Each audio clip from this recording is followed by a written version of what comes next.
हे प्रियाति प्रिय जिज्ञासु विद्वान श्रोता बंधुगण आमे आज बृहस्पति चलनर नवम भाग माने धनुराशि उपरे आलोचना करिबा। मूला धनु 19, पूर्व साढ़ा 20, उत्तर साढ़ा 21। यही 3 नक्षत्र जहाँकि धनुराशि स्वतंत्र अंग। एमाने स्वतंत्र स्वतंत्र भाग्य को नहीं जन्म नहीं।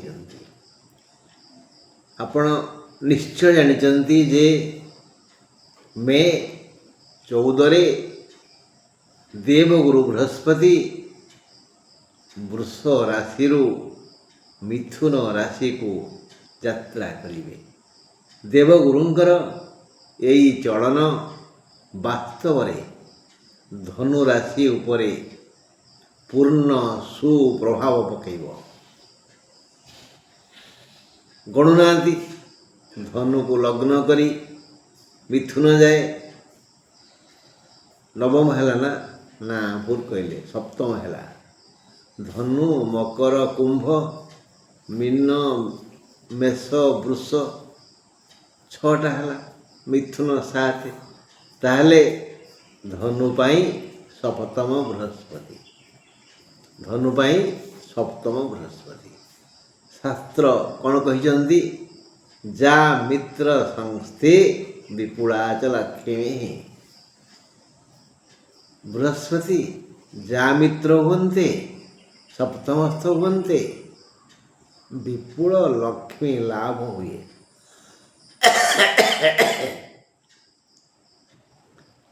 हेले मूला धन को कौन हम ना धन प्राप्ति हम, पूर्व साढ़ा को सुख प्राप्ति हम, उत्तर साढ़ा को लक्ष्मी लाभ है। हेले सब जाए गोटे कथा नुह, सुख अलगा धन अलगा लक्ष्मी अलगा। ये सबूर सारांश मंजी है पैसा। हाँ पैसा। ये 3 नक्षत्र विभिन्न प्रकार पैसा पाइबे। जदि मूल जातक बृहस्पति केन्द्राधिपति दोषरे दोषी होई नथिबे, अर्थात तांकर जो प्रिय घर धनु और मीन से घर लग्न चतुर्थ सप्तम बा दशम होई नथिबो, से तांकर परम शत्रु बुध और शुक्र बोले वृष तुला मिथुन और मीन रे नथिबे, ना मीन न कन्या रे नथिबे। मिथुन कन्या वृष तुला रे नथिबे। ताकर नीच घर मकर और नीचर सहायक कुंभ रे नथिबे।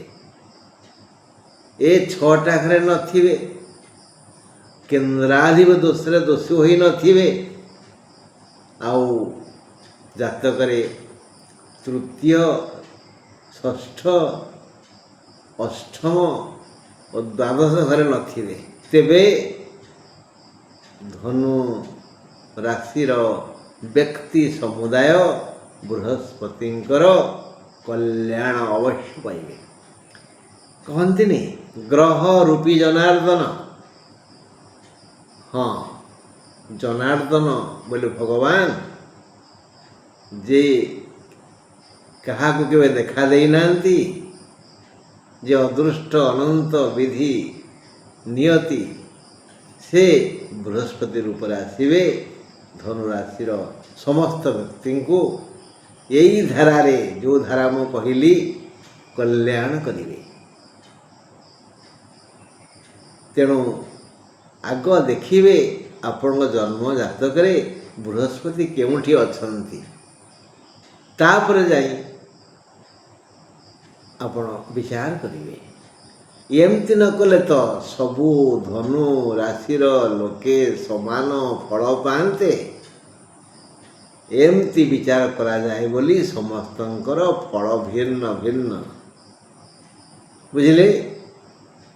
ମୁଁ ସାରାଂଶଟା କହିଦେଲି, ଆସନ୍ତୁ ଶୁଣିବା। ଆସନ୍ତା ମେ ମାସ 14 ତାରିଖରେ ଗୁରୁ ଚଳନ ହେବ। ଗୁରୁ ବୋଲନ୍ତେ ବୃହସ୍ପତି ସେ ମିଥୁନକୁ ଯିବେ। ଏ ଧନୁ ପାଇଁ ସପ୍ତମ। ଯା ମିତ୍ର ସଂସ୍ଥେ ବିପୁଳାଚ ଲକ୍ଷ୍ମୀ। ଧନୁ ରାଶିକୁ ମହାଲକ୍ଷ୍ମୀଙ୍କର ଅନନ୍ତ ଦୟା ହେବ। ଯଦି ଜନ୍ମ ଜାତକରେ ବୃହସ୍ପତି କେନ୍ଦ୍ରାଧିପତି ଦୋଷରେ ଅପରାଧୀ ନୁହନ୍ତି, ତେବେ ଅବଶ୍ୟ ଶୁଭଫଳ ଦେବେ। ଯଦି ଜନ୍ମ ଜାତକରେ ତୃତୀୟ, ଷଷ୍ଠ, ଦ୍ୱାଦଶ ଓ ଅଷ୍ଟମ ଘରେ ସେ ନଥାନ୍ତି, ତେବେ ଅଧିକ ଶୁଭଫଳ ଅବଶ୍ୟ ଦେବେ। ମୀନ, ବିଛା, ମେଷ, ଧନୁ, କର୍କଟ ଓ ସିଂହରେ ଥିବେ, ତେବେ ସେ ଭଲ ଫଳ ଦେବେ। ଯଦି ଚତୁର୍ଥ, ସପ୍ତମ, ନବମ, ଦଶମ, ଲଗ୍ନ ପଞ୍ଚମରେ ଥିବେ, ତେବେ ଏହି ଗୋଚର ଫଳ ବହୁ ବଢ଼ିଆ ହେବ। ଭାଗ୍ୟ ରବି ଉଦୟ ହେବେ। ଅଭାବ ଅସୁବିଧା ଦୂର ହେବ। ଆୟ ପନ୍ଥା ଖୋଲିଯିବ। ଅବଶ୍ୟ ସବୁ ସୁଖ ଭିତରେ ମଣିଷକୁ ଦୁଃଖ ଦିଏ ଆଳସ୍ୟ। ଏହି ଆଳସ୍ୟ ଦୂରେଇ ଯିବ। ଯିଏ ଯେଉଁ ବୃତ୍ତି କରି ବଞ୍ଚୁଛନ୍ତି, ସେମାନଙ୍କର ବୃତ୍ତି ବୃଦ୍ଧି ହେବ। ଶାରୀରିକ ସମସ୍ୟା ଦୂର ହୋଇଯିବ। ସମସ୍ତ ବୃତ୍ତିର ବିକାଶ ହେବ। ହାତ ଖାଲି ହେବନି। ଋଣ ସୁଝା ସରିଯିବ। ପରିବାର ପ୍ରତିପୋଷଣରୁ ବଳକା ଅର୍ଥ ସଞ୍ଚୟ କରି ସୁବର୍ଣ୍ଣ ବା ଭୂମି କିଣିବେ। କିଏ? ମୂଳା ନକ୍ଷତ୍ର, 19 ନକ୍ଷତ୍ର ବ୍ୟକ୍ତିମାନେ। ହେଲେ ଇଏ ତ ଗଲା ପଇସା ପତ୍ର କଥା। ପୂର୍ବାଷାଢ଼ ଧନୁକୁ ସୁଖ ମିଳିବ। ଏ ଭାଇ ବନ୍ଧୁ କୁଟୁମ୍ବ, ଧନ ଅଲଗା, ସୁଖ ଅଲଗା। ଧନ ନଥାଇ ମଧ୍ୟ ବହୁ ଲୋକ ସୁଖରେ ଅଛନ୍ତି। ଧନ ଥାଇ ମଧ୍ୟ ବହୁତ ଲୋକ ନିଦ ହେଉନି। ତେଣୁ ଧନ ଅଲଗା, ସୁଖ ଅଲଗା। ଅତି ଭାଗ୍ୟବାନ କେଉଁମାନେ? ଏଇ ପୂର୍ବାଷାଢ଼ ଧନୁମାନେ ସୁଖ ସୁଖ ସୁଖ ସୁଖ ପାଇବେ। ଯେଣୁ ସମସ୍ତଙ୍କ ଚିନ୍ତା ଯେଣୁ ସମାନ ନୁହେଁ, ତେଣୁ ସମସ୍ତଙ୍କ ସୁଖ ଅଲଗା ଅଲଗା। ମନର ମୂଳେ ଏ ଜଗତ। କର୍ମ ଅନୁସାରେ ପ୍ରାଣୀ ସୁଖ ବା ଦୁଃଖ ଭୋଗିଥାଏ। ବିଧି ଏହି ବିଧାନ କରିଛନ୍ତି। କୁହାଯାଏ, ଗ୍ରହରୂପୀ ଜନାର୍ଦ୍ଦନ ଗ୍ରହରାଜ ବୃହସ୍ପତି ରୂପରେ ଆସି ପୂର୍ବାଷାଢ଼ ନକ୍ଷତ୍ରକୁ ସୁଖ ଦେବେ। ଏ ବିଚାର ଈଶ୍ୱରଙ୍କର। ତେଣୁ ସେ ପୂର୍ବାଷାଢ଼ ନକ୍ଷତ୍ରର ସଦ୍ଜ୍ଞାନ ଜାଗ୍ରତ କରିବେ। ଏହି ଜ୍ଞାନ ବଳରେ ବ୍ୟକ୍ତିଗଣ ନିଜ ନିଜ ଚରିତ୍ର ଅନୁସାରେ ସୁଖ ଲାଭ ପାଇଁ ପ୍ରୟାସ କରିବେ। ଆୟ ଭଲ ହେବ। ମନ ଭଲ ରହିବ। ଛାତ୍ରଛାତ୍ରୀ ସୁଖ ପାଇ ଚେଷ୍ଟା କରିବେ। ଅଧିକ ନମ୍ବର ପାଇଁ ପରିଶ୍ରମ କରିବେ। ଫଳ ମଧ୍ୟ ବଢ଼ିଆ ହେବ। ସେମାନଙ୍କର ମେଧାଶକ୍ତି ବଢ଼ିଯିବ। ଯୋଗ୍ୟ ଯୁବ ଶ୍ରେଣୀ ରୋଜଗାର କରିବେ। ଆଉ ଯୋଗ୍ୟ ବୃତ୍ତିର ବ୍ୟବସ୍ଥା ହେବ। ଦାମ୍ପତ୍ୟ ସୁଖ ଚାହୁଁଥିବା ଯୁବକ ଯୁବତୀଙ୍କୁ ମନଲାଖି ଜୀବନସାଥୀ ମିଳିଯିବ। ସନ୍ତାନ କାମୀଙ୍କ ମନସ୍କାମନା ପୂର୍ଣ୍ଣ ହେବ। ସେମାନଙ୍କୁ ସନ୍ତାନ ଲାଭ ହେବ। କୃଷିଜୀବୀମାନଙ୍କର ଭଲ ଶସ୍ୟ ଅମଳ ହେବ। ବ୍ୟବସାୟୀଙ୍କର ଭଲ ଆୟ ହେବ। ଗ୍ରାହକ ସଂଖ୍ୟା ବଢ଼ିଯିବେ। ସୈନ୍ୟଗଣ ସୀମାନ୍ତରେ ସନ୍ତ୍ରାସବାଦୀଙ୍କୁ ଦମନ କରି ଅତ୍ୟନ୍ତ ଖୁସି ହେବେ। ସମସ୍ତ ପୂର୍ବାଷାଢ଼ ବ୍ୟକ୍ତିଙ୍କର ମନ ଲାଖି ସୁଖ ଅବଶ୍ୟ ମିଳିବ। ବୃହସ୍ପତି ସେମାନଙ୍କୁ ଯଥେଷ୍ଟ ସୁଖ ଦେବେ। ଧନ ଅଲଗା, ସୁଖ ଅଲଗା। ହେଲେ ଉତ୍ତରାଷାଢ଼ ନକ୍ଷତ୍ର ଲକ୍ଷ୍ମୀ ଲାଭ କରିବେ। ଧନ ଅଲଗା, ଲକ୍ଷ୍ମୀ ଅଲଗା। ହଁ, ଦେଖିବା କ'ଣ?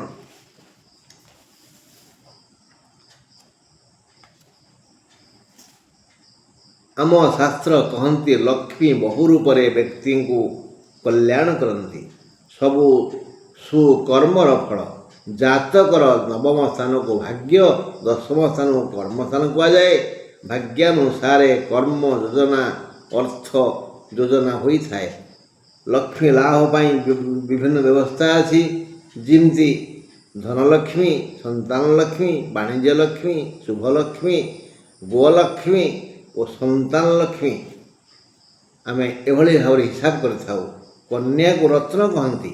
ପ୍ରଥମେ ଝିଅଟିଏ ଜନ୍ମ ହେଲେ କହନ୍ତି କନ୍ୟା ରତ୍ନ ଆସିଗଲେ। ଏଣିକି ଭାଗ୍ୟଲକ୍ଷ୍ମୀ ବଢ଼ିଯିବେ। ଗୋଠକୁ ଗୋଧନ, କ୍ଷେତକୁ ଧାନ୍ୟ ଲକ୍ଷ୍ମୀ ରୂପରେ ଆସିବେ। କର୍ମଫଳ କାହାକୁ ଛାଡ଼ିନି। କର୍ମାନୁସାରେ ଆୟପନ୍ଥା ଖୋଲିଯିବ। ସପ୍ତମ ବୃହସ୍ପତି ଆଗେ ଆଗେ ଅଦୃଶ୍ୟ ରୂପରେ ରହି ପୂର୍ଣ୍ଣ ସହଯୋଗ କରିବେ। ଲୋକ ସମ୍ପର୍କ ବଢ଼ିଯିବ। ଲୋକେ ଖୋଜିବେ, ଲୋଡ଼ିବେ, ଆଦର କରିବେ। ଆଇନଜୀବୀଙ୍କୁ, ଚିକିତ୍ସକଙ୍କୁ, ଶିକ୍ଷକଙ୍କୁ ତଥା କର୍ମଜୀବୀମାନଙ୍କୁ, ଶ୍ରମିକମାନଙ୍କୁ ଯଥେଷ୍ଟ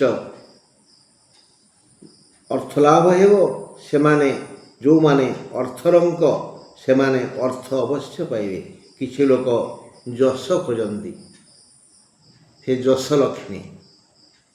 ମୁଁ ଏ କାମଟି କଲେ ଲୋକମାନେ ମୋତେ ଟିକେ ପ୍ରଶଂସା କରିବେନି।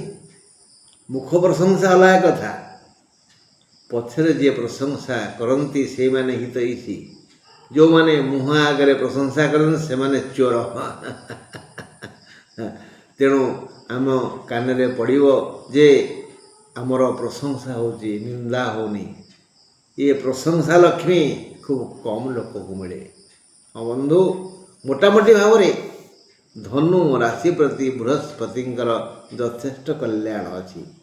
ତାର 3 ନକ୍ଷତ୍ରଙ୍କୁ ସୁଖ, ଶାନ୍ତି, ପ୍ରେମ, ଦୟା, ଆଦର ଇତ୍ୟାଦି ଇତ୍ୟାଦି ଇତ୍ୟାଦି ମିଳିବ। ବନ୍ଧୁ, ଆଜି ଆମେ ଧନୁରାଶି ଉପରେ ତ ଦୁଃଖ ସୁଖ ହେଲେ। ଦେଖିବା ପ୍ରଭୁ କ'ଣ ଚାହୁଁଛନ୍ତି ଆସନ୍ତା କାଲିକି। ଆଜି ପାଇଁ ଏତିକି। ରହିଲି। ନମସ୍କାର।